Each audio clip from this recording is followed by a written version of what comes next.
Bonjour, je suis Sylvie Gilibert, directeur des programmes de l'ISCOM et je suis co-auteure d'un livre paru en février 2016 aux éditions Duno qui s'appelle Design Branding, repenser les marques par le design thinking.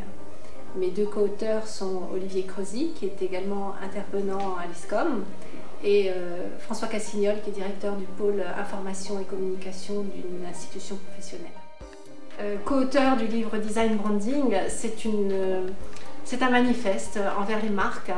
Les difficultés des marques pourraient encourager certains à dire que les marques ont vécu et que nous allons vers un marketing sans marque.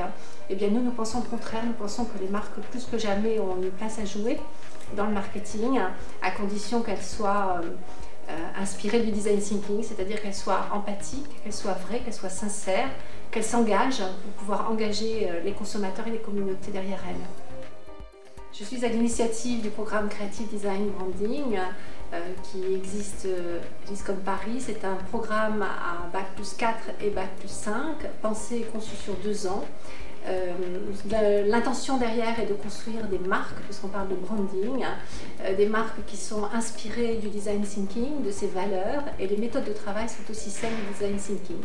Creative Design Branding prépare au métier du planning strat, avec une vision du planning strat qui est beaucoup plus pragmatique que l'acceptation classique du planning stratégique. Nous étudions les consommateurs ou les cibles en les observant sur le terrain. Nous avons un regard très empathique auprès des cibles et tous ces éléments-là font que les méthodes appliquées dans ce programme permettent d'aborder le planning stratégique avec un nouveau regard. On l'appelle Creative Design Branding parce que la créativité permet aux étudiants d'avoir un nouveau regard sur les marques pour apporter des solutions dans le contexte marketing actuel qui est compliqué.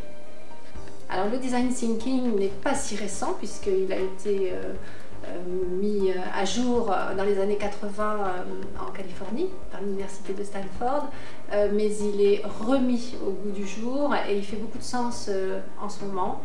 Il permet aux marques d'être beaucoup plus empathiques, d'être centrées sur l'humain, sur l'individu.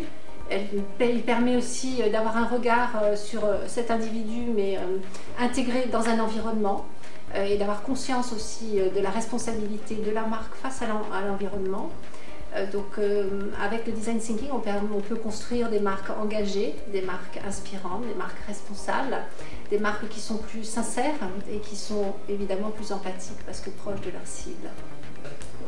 Le design thinking encourage déjà la pédagogie du faire. On travaille en workshop.